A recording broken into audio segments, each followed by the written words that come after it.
This video is going to be showing you how to solo flawless the Master Presage mission on a Titan during the season of the Splicer. For those that just want to see this, then skip to the time on the screen. Press back and go through my loadout and all that stuff. So why would you want to do this? Well, if you haven't done it before, basically you'll be rewarded with certain triumphs. So if I just go to show you, so it says in the Chosen, last season. So these two triumphs, if you haven't done this, then this is what you'll get. So Lone Gun in a Dark Place states complete Presage solo without dying, and then Tail Told complete Presage on Master difficulty without dying. This one will get you the Emblem, which I'm going to show you in a minute. So that one's solo or team. It doesn't say solo, it doesn't say team, it's either or. So that's either or, but this video is dedicated for solo anyways. And then Lone Gun in a Dark Place, you could get them two in one run. So obviously you go solo flawless on the Master, you'll get both triumphs. But you may get this on normal as well. You can get it on normal difficulty. So those are the triumphs. In terms of the emblem you'll be rewarded with, this is the emblem here. So this is what it looks like. It's one of the best looking emblems in the game. So if you don't have it and you've got time, then you may as well do it. There's other reasons why you want to do this mission as well. Other reasons are, if you're still leveling up, it's a good pinnacle activity to do. So this was bugged at the start of this season. For the first 2, 3, 4 weeks, 3 weeks or so, Presage wasn't giving pinnacle drops. They've now updated it. Presage now gives you a pinnacle drop, and it can be done on normal or Master. So if you don't want to be timed, because there's a time limit on Master, there isn't on normal, then you can just do normal. So it's up to yourself. So that's one other reason. And the last reason is you can farm the mission, or you can get random rolls on the Dead Man's Tail, the exotic scout. And the reason why you want to do that is because it's one of the best scout rifles in the game for PvE. It's good in PvP as well, but specifically on barriers, and it's anti-barrier this season. It's a very good weapon. The best roll that you can get for this perk is 4 times the charm. It just keeps proccing. There are other good rolls, decent-ish. There's Vorpal weapon, but Vorpal's just not as good. Yeah, you get the damage boost to bosses and stuff, but you get more damage out with 4 times the charm, because it just keeps reloading itself for quite a long time. So that's the role you want to get if you're going to be looking for that for PvE. And then on the Titan, this is what the setup's going to be. So it's going to be top 3 Sentinel, so we can use our Ward of Dawn bubble, Voidwall Grenade, Tower and Barricade. We paired that with the exotic gauntlets, Synthoceps. Weapon loadout, we have the Huckleberry on, Empty Vessel, which is a solar grey launcher, and then Crown Splitter. So those are the key components to the setup. To enhance your Crown Splitter, you want to be using the Energy Accelerant mod, which buffs the heavy attack of this weapon. You also want to do a Warmind setup, because you can make Warmind cells with your solar grey launcher if you have this. So we've got that, and then I had room for an exotic, so I put Huckleberry on, and Huckleberry is a really good weapon for Accelerant anyways. So we use that. There's different setups you could have used, but this is just what I'm using. In terms of armor mods, our helmet has hands on, which gives us increased super regen for melee kills, which we're doing a lot of. GL ammo finder, Lucent Blade.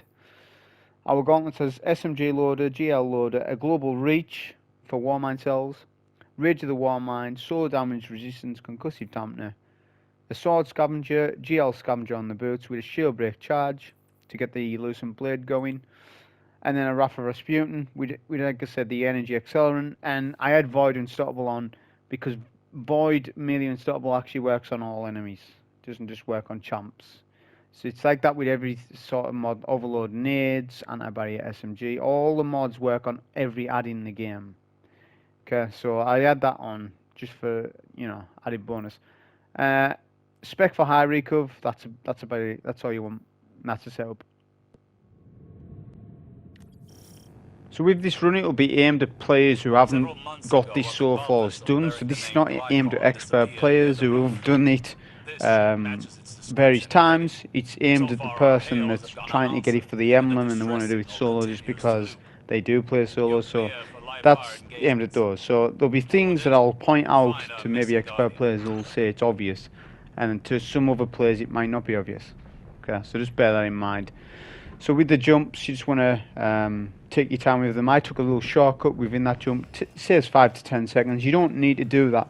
On this setup, it's time friendly. So you have 25 minutes to complete the mission.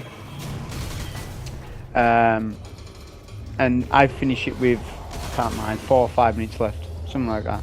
So even if I took my time with ads and stuff, obviously if you die you need to reset your run, because you're probably going for the flawless, you're not going with a definite. So if you die you'll need to reset the run, but this is a time friendly run because of our setup, because we can put a lot of damage out because of what we've got on weapon wise. So if you just starting this out, you've done it with a team, then you'll know the route. You're halfway there. Knowing the route and optimizing where to go, all that stuff, is the first thing you need to master. If you don't know the routing, i.e. what levers you press, what you shoot, when you shoot, the path, because there's places where you can reach a dead end. If you don't know, like, you need to practice in normal. Go on to normal, practice the routing, because the normal and the master difficulty are the same in terms of the route you take. Then, once you've mastered the routing, then come back to this video to look for what you do in the combat areas of this mission. So with those, not cursed, but the screams, I'd take those out. It's just quicker to do that rather than jumping over them and risking dying. I just quickly take them with Huckleberry.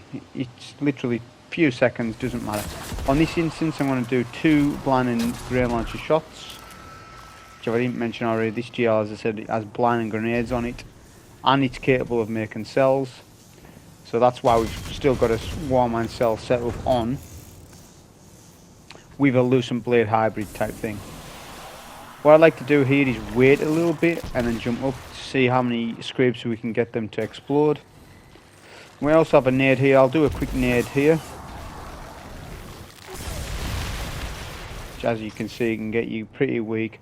You can go arc damage resistance, but it's not worth it. The solar damage resistance is more important, because that's what the boss deals, and the boss is the threat, not the screams. You can control what you do with screams. With the boss, not always, which I'll explain when we get to the boss itself. And you want a concussive dampener on as well, because there's just so much that does area effect damage to you. You may as well go the concussive over something like reserves. Reserves doesn't matter. What matters is having your ammo finders on and your scavengers. As long as you've got those on, you don't need to spec them for reserves on your chestplate. So with this section, obviously you've got to shoot 3 cells, 3 fuses. You want to jump up as soon as possible for the 6-7 vents that are in front of you near the switch. Then what you're doing is passively jumping over the screams with your sword equipped. It's just easier that way because you can see more of your screen. And while you're jumping over, you're looking for the fuses. So we know we've already shot 1. So I was actually looking for any blue fuses while you jump. So you multitask. You're actually killing the screams because they're exploding beneath you while looking for fuses. That saves you time, and it means I can get through that part and shoot all 3 cells every time. If you start shooting the screams with your gun and you're not looking for fuses, you've wasted time, and time, you need to be on the ball with that. With this section you want to take out or sword one of the snipers, and then immediately do a super in this room because it's dangerous. Try and take out the other sniper with the remainder of your super, and take as many Ravagers as you can. That was a good super. That you might not always get it like that, but just try and use it as best as you can. Don't be using a bubble in this room. There's no need for bubbles. Okay. Make use of your Roman super. Bear in mind, Sentinel. It's a very strong super in the game, especially with Synthoceps. It does massive damage to targets. So use it. I know we are going sword, but you want to save on sword ammo and use it when you need to use it. That room, you don't need to be using any sword. Barely any. And if there is another captain alive after your super, then just finish him with a heavy attack. Which the beauty of Crown Splitter is, it's lower on reserves compared to other swords that have 60 or so, but the heavy attack only consumes 3. With Energy Accelerant you can one-shot any mages, and the orange bars are one-shot, easily. So don't waste your time building up a whirlwind charge with light swings and then heavy. Just use the heavy attacks. That's what's the Energy Accelerant is buffing that component of the sword. We'll take the Void Captain at the bridge first, then we'll take the Solar. So it's always Void on top, Solar to the left, and Arc beneath on the right. That's the way they start. Now, when the Solar Captain and the Void is taken, you'll then get the 2 Ogres to spawn. I've got a cell, so I'm leaving the spawn up as long as possible, because there's a bunch of Ravengers that spawn with the 2 Ogres. So I just took a couple of those out. We'll do 3 or 4 swings, a heavy attack, and then get out of there. We don't want to sort of risk it too much. Then we'll come up to this bridge area. Now what happens is, when you come up to the bridge area, you'll get additional spawns of Screebs if you don't kill one of your Ogres, which obviously I haven't. So just keep an eye out, or listen to the audio cue. There's an audio cue of spawns, and you'll hear the Screebs spawning. There's 2 on left and right, I think, on the bridges. But just keep an eye on those. They spawn every now and then. Then we'll finish the Ogre that we got weak, and then once we've done that, we're backing off, because when you kill that the Knight, it spawns in. It refreshes the captains. So it'll refresh a Void and a Solar. If you took out the Arc, say you took out Void and Arc, it will refresh your Void and Arc captain. So the captains are in the same position. You also get an additional spawn of Ravengers that you need to be on top of. Blind them, use your melee. Your melee one-shots all of them, and you get health regen. One thing I haven't mentioned about this class is all melee abilities, whether it be charged or uncharged, give you health regen. So the idea of this setup is you blind the enemies with your blinding head, and then you kill them with your melee, or if you get a cell, shoot the cell. We have biotic enhancements on the left buff wise, so we can use a super. That saves on ammo, and you can also easily kill the Ogre with your super. As long as you've got the buff, of course. If you haven't got the buff, you're not going to do as much damage, but you should have, because you should have captains still alive. Now we'll take the remaining captains out. Match game is on, but we don't have Arc. But there's barely any Arc shields. There's more Void and Solar. I think Void and Solar is more important to you than Arc. Which is why I didn't spec for any Arc weapons in this. I never do. It's always the other 2 buttons. As you see, that Arc shield, the sword, because of energy accelerant, just one-shots it anyways. And then when you get new objective, you know you can move across to the next section. So same again, if you don't know the routing, I would say there's 3 main phases of where you're running from encounter to encounter. But knowing exactly where you're going saves time. As I said, it's time friendly. If you know the route 100%, you're good to go. You can take your time with the boss, you can take your time with all the parts where you need to fight enemies.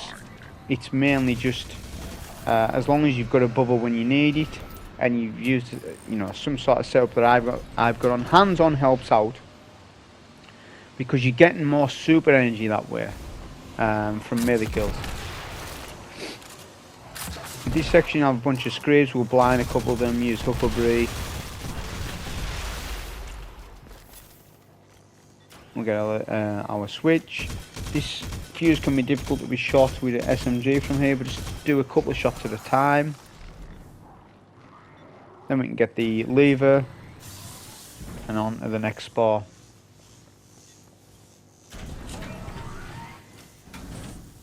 If it is the routing that you can't remember, it's something where you're going to have to come in here, like I say, yourself, practice normal mode, or watch this video or any video of the routing each time. And get it down to you know it to like the back of your hand. When you do that, as I say, everything else falls in place with this mission. It's not too difficult. It has got a timer on it, fair enough, but even then, on this setup, it's not bad at all. Because you're safe, you can blind ads, you can make cells, you have all the DPS you need from the sword. The boss lends itself to being sword friendly. It's that type of boss that you know, a sword works out well. You could go a safer loadout with either Anarchy or Witherhoard with Breach and Clear, and then you can debuff the boss and all that stuff. You can do it like that as well. I just wanted to use Crown Splitter because it's hot right now for Titans. It's like literally the best sword in the game. Your roll doesn't matter either, really. I mean, I've got fresh Whirlwind Blade, which isn't the god roll. It's nearly a god roll, but it's okay for what it is. But it doesn't really matter what Crown Splitter you use, because the main thing is that you're getting the buff from energy accelerant on the heavy attack. But if you've got plenty of sword ammo at this section, spam your sword, because obviously there's going to be a raid banner to put in at the end, like before the final boss, so you'll get your refresh of your super, your ammo. So you don't need to manage your ammo right now, just spam it. Whatever's quickest to you, do it like that. With this maze bit, you want to shoot all the double doors. The single doors are the dead end paths. So shoot both double doors back to front, then it's your first left, melee the door. Obviously we've got our spore. Jump over the scrape. Get your switch. Be like that every time, you get through every time. The scrape could kill you there, but make sure you just jump over to negate the damage. Concussive Dampener is going to help out with that. That's why I've said to put it on. We have a super to burn here, and this is the last combat section before the boss, really. The last proper one. What I like to do is do a nade, a bit of Huckleberry, because you don't want to blind the scrape, because what will happen is they'll hide.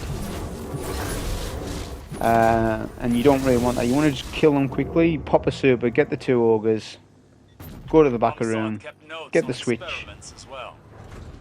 You can kill get your fuse, and then that's just a quick way of doing it. We're 12 minutes, over 12 minutes right now. We're close to the boss.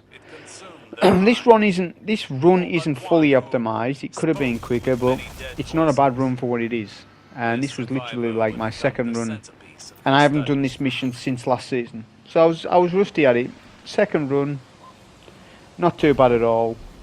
My first run I was just testing what Crown Splitter would be like for damage, and just messing about with it. Thought, okay, it's going to be decent for this.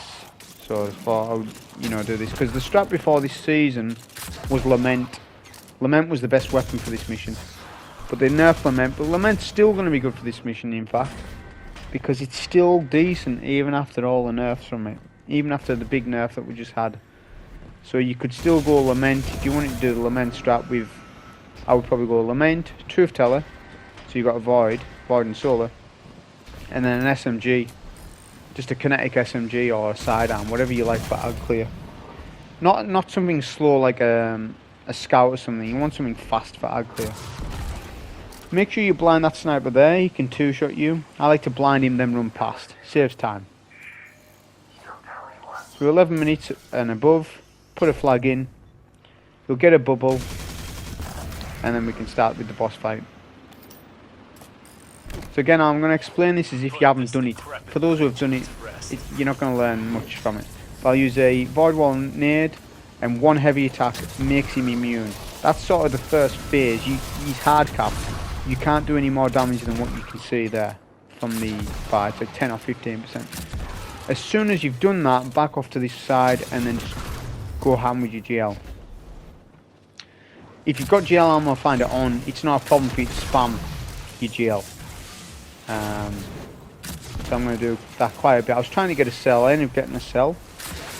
I don't need to focus and optimize my super because I've already got it, and that's why we've saved it. Obviously it would be a mistake if you used it on the first phase up top, because it's not worth the while. You don't need any buff for the for that first little bit chunk of damage. 1 heavy attack, 1 nade will do the job. When all the waves of ads are killed, there'll be an extra 2 scorn each side. Take those out easily, and then there's 1 scorn on the 3rd room. I always take this one last. You can get the switch on this spot right here, which is a little bit easier. Solar damage resistance actually helps out in rooms like that where you're taking solar tick damage, and when you're down bottom. That's why solar damage is so good for this. The boss does solar as well. He has a couple of different attacks. He has a wave attack that he does at you, and he can just sometimes teleport. This is the wave attack. Do not stand in that for any period of time. We use a bubble, decided to do that. This boss is really good because he will come into your bubble, he'll aggress onto you, which is good. You can literally just wait in your bubble, do a heavy attack, maybe 3 times, 2 or 3 times. You don't even need to do a light swing. The charge with like Lucent Blade will help out a little bit because you'll get your heavy attack a little bit sooner. That's why we've got it on. Obviously Lucent Blade does not stack with Weapons of Light. Weapons of Light is 35%, Lucent Blade is 35%. We've got the Lucent Blade on for the recharge rate. That's what we've got it on for. And if say we want to use our sword and we haven't got a bubble, then you're going to get that buff. So that's why I've got it on. So this is where we need to start optimizing our super a little bit. So we'll get a blind first. Always get your blinds first on an enemy, and if you want to melee them, you're free to do that because they're blinded. The 2 extra stalkers that spawn each side, we're meleeing them. Because you'll see my super is just going up and up. Bear in mind, we've just literally used it. I only used it 30-40 seconds ago. It wasn't long ago. So this is a good setup for it. And my intellect stat isn't very good in terms of, you know, the tier. So you could, you know, if you had maybe high recuv, high intellect, that would be really good for it. But it's not essential because you can see that we're, you know, boss is close to half HP. We're 7 minutes left. So you could literally, you have enough time on this run just to wait up top for your super. But what I like to do is come to this side of the map. You can stand on a cylinder or a pipe, and you can blind a couple of yards and do a bit of damage. If you do enough damage to the boss, you'll get an extra couple of waves of adds up top, which is what we're wanting to farm super off them. Okay, this pipe's really good because the boss doesn't really hit you from here. We've got a cell there, which was actually fortunate. And always be on the lookout for adds. So always, the best thing you can do when you're playing solo is turn the music volume off. Turn it off, it's a distraction. Music in Destiny is great, it's one of the best games ever for it. But when you're doing something that's, you know, maybe difficult to you, turn the music volume down and turn the SFX volume up. That increases the sound of your guns, which that's fine, but it increases the sound of spawns. So if you don't catch the sound of a spawn, or you didn't know, right, then you can always do that. We've done a bubble here because we didn't really know where the boss was, so that was more of a panic bubble, but if you do a bubble somewhere, the boss will eventually come to you, so the best strat is to just do that anyways. And do it close to an exit. You need an exit strategy, so having the bubble on the left, right or middle, because there's 3 exits, is the best way. Because if you bubble in middle, what you'll find is a lot of the captains can melt you down after you've finished your phase of damage. Because there's more captains, there's a lot of arc captains, and we're not spec'd for arc, right? So we don't have any intention of killing them. We could one-shot them with our crown splitter, but that would be just a waste of ammo, you know. And this sword doesn't have a lot of ammo, so you want to use it on the boss. So forget about the arc captains and just do your bubble at the exit. That will aggro the boss to the exit of the map, meaning you can do your damage safely. Like I say, 3 heavy attacks at the most is 1/3 of his damage, nearly 2, depending on what role you've got and stuff. If you've got whirlwind or not. So that's the best way of doing it. Now we're optimizing our super energy. As I said, you can see I've only just used it a couple of seconds ago, and we've nearly got it already. You'll get a bit of super as well if you've done double kills with masterwork weapons. That would give you that bit of super as well. But I use a combination of the 2, to be honest.